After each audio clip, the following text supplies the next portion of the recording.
Okay, at the end of the first video, I asked you to think about how are we going to get by with adding fractions by using some of the theorems that we've already talked about. If you said equivalent fractions using theorem 1, then you are absolutely correct. So let's back up and just consider that addition is commutative and associative. So meaning that we can change the order and we can group in any order, and addition is still going to happen. So let's take a look at our first example, again represented algebraically. If we have k over L plus m over L, what do you notice about the L's? Well, that is our common partition. And so we don't need to change that. All we end up doing is adding the whole numbers, basically just like you would do in whole number addition. The denominator stays the same. But what happens if you have k over L and m over n? Well, again, we're going to apply that fundamental fact of fraction pairs, which is also equivalent fractions, which means, going back, this means k copies of 1L and m copies of 1n, which we cannot add until we have that common denominator, or that common partition. So we are going to apply cross multiplication in order to force that common partition. Now we're not going to do this on a number line, but I think you can follow along. Watch what happens with the letters. Notice that if we're going to take k plus L, or k over L plus m over n, we are going to multiply, here's our cross multiplication, k times n, and our partitions of partitions, L times n. We're going to add that to, again, L times n to get that common partition, and our cross multiplication, L times m. We can simplify this. If these are the same, let's just write it once.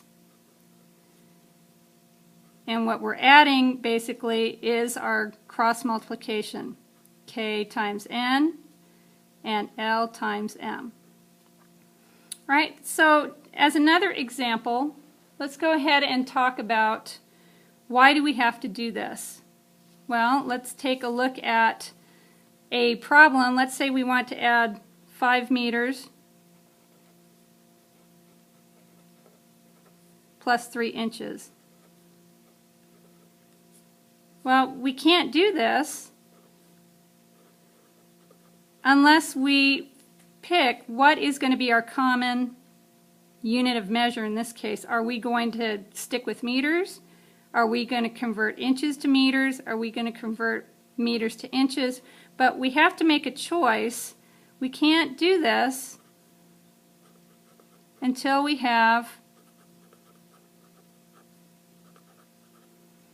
a common unit or partition. And so that is why this exists. We have to force a common unit by doing cross multiplication, and which creates the equivalent fractions, and now we can actually add the fractions together. So let's do a sample problem. Let's take 3/4 and add it to 6/5. Remember, 3 copies of 1/4, 6 copies of 1/5. These are not equivalent partitions, so we are going to create equivalent. So 4 times 5 and 4 times 5. And this is going to be 3 times 5. Notice this is the beginning of equivalent fractions, and 4 times 6.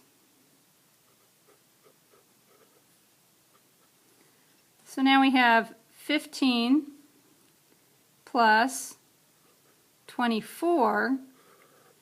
Remember, since these are the same, this would be 20.